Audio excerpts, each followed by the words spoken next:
Welcome to the overview of the book of Habakkuk. This is a very short book. It's only 3 chapters long. But I want you to think of Habakkuk in its rightful place. Habakkuk is a minor prophet, and it's unique in that the book does not interact with God's people. This is a discourse between God and the prophet.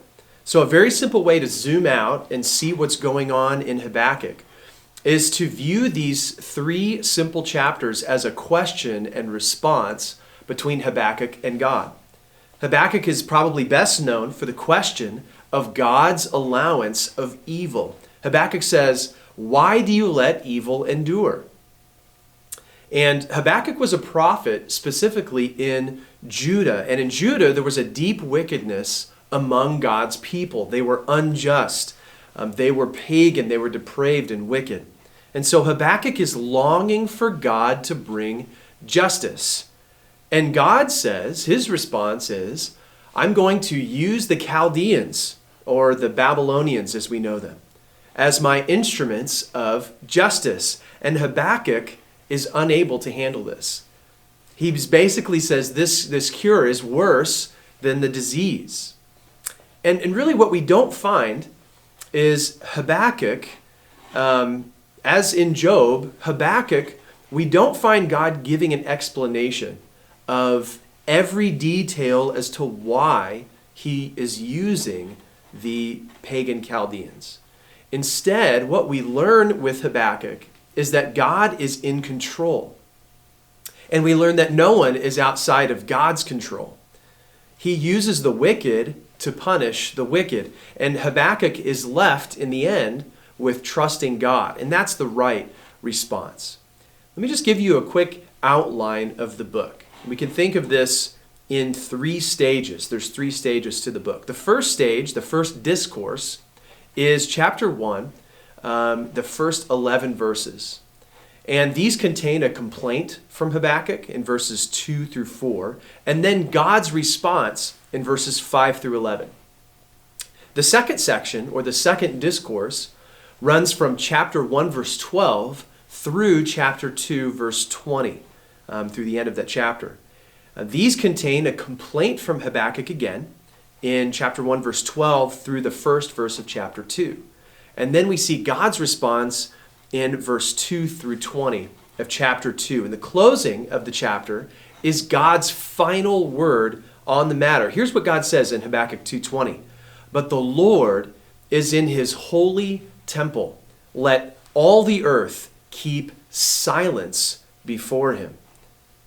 A very wonderful way to end the discourse in that God has the last word.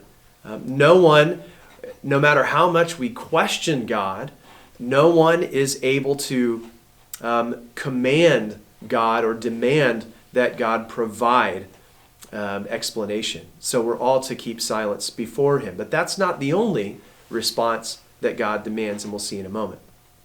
The last section, which is chapter 3, is actually a psalm.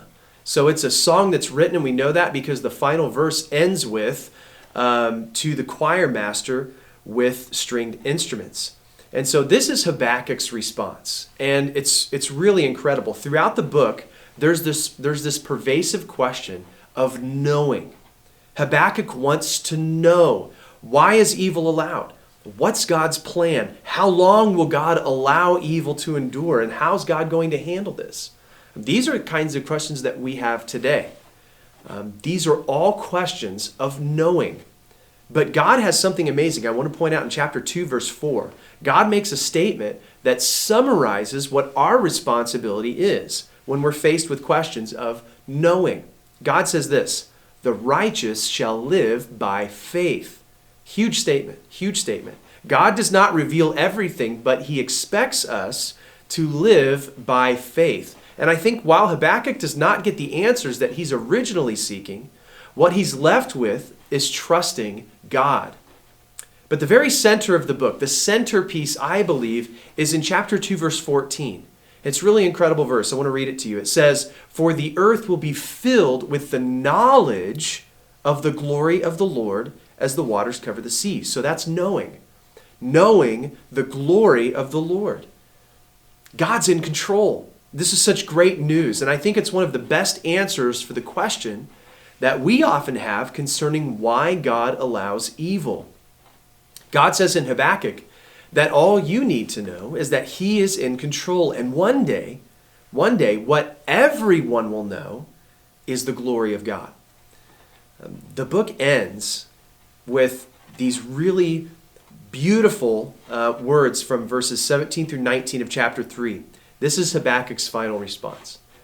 Though the fig tree should not blossom, nor fruit be on the vines, the produce of the olive fail, and the fields yield no food, the flock be cut off from the fold, and there be no herd in the stalls, yet I will rejoice in the Lord. I will take joy in the God of my salvation. God, the Lord, is my strength. He makes my feet like the deer's. He makes me tread on my high places. To the choir master with string instruments. That sounds just like something we'd read in the book of Psalms, doesn't it? And it's because it's a beautiful song written for God's people. So this is such a wonderful way to end the book, and a book that really from the start has been questioning God's goodness. And one of the things that I love doing is making a comparison between the book of Habakkuk and the book of Jonah. In both prophetic books, God uses two wicked nations. So God uses the Babylonians in Habakkuk and the Assyrians in Jonah, and God uses them. But what I want you to do is, I want you to think about the response of these two prophets. Jonah ends up bitter and frustrated, and that's the end of the book. We find him dejected. However, Habakkuk ends with joy and hope. And the reason I love making this comparison is that it highlights two very specific responses for God's people, responding to God's control. You can respond by being upset and frustrated or even in denial, or you can respond with faith and hope in a God who is not only in control, but he's good in his control. And so we also must stop and ask the question, what's my response to God's goodness and control?